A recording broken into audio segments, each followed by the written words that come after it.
What if I just single-handedly crash Britain's economy and make a ton of money doing so? He did exactly that. So first we had to start in the 70s, the decade where TV got more color and NYC was falling apart. The UK was part of the European Union at this time, and the EU established the European Exchange Rate Mechanism, or ERM if you are British. It was created so that countries would be ready for when the euro was introduced. Because if you aren't aware, all EU countries are supposed to use the euro, except for a select few who don't. One of which was Britain. Britain eventually joined the ERM in 1990 under Margaret Thatcher, who was very hated or loved by many. Personally, I don't drink enough tea, so I can't judge that matter. Anyways, the EU wanted the British to fall in the range of the German mark's currency, and Britain's currency, which is the pound, was a lot higher. It ended up falling a bit too low.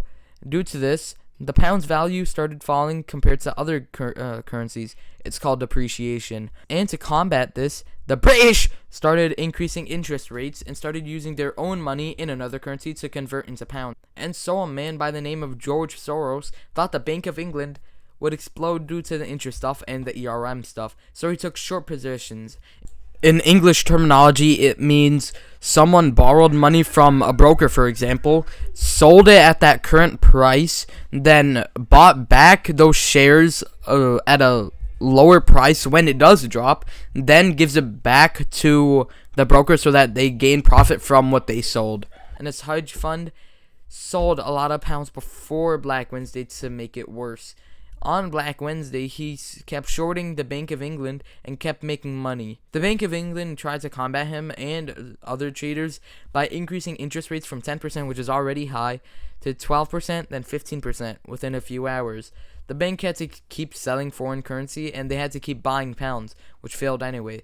The Prime Minister John Major, who was a Conservative Party member, said he lost, then left the ERM. Soros gained $1 billion in one day because the British ended up falling into recession, and the Conservative Party, which is like their Republican Party, ended up being so unpopular that the Labour Party, which is like their Democratic Party, won by a landslide in 1997, then won the next few elections until 2010.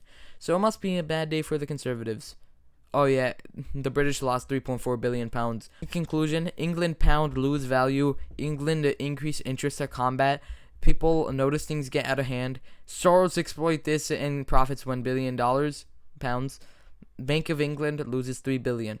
Subscribe, like, comment, have a great day. Ramadan Mubarak. I mean, as of recording this, it's gonna end when I upload this actually.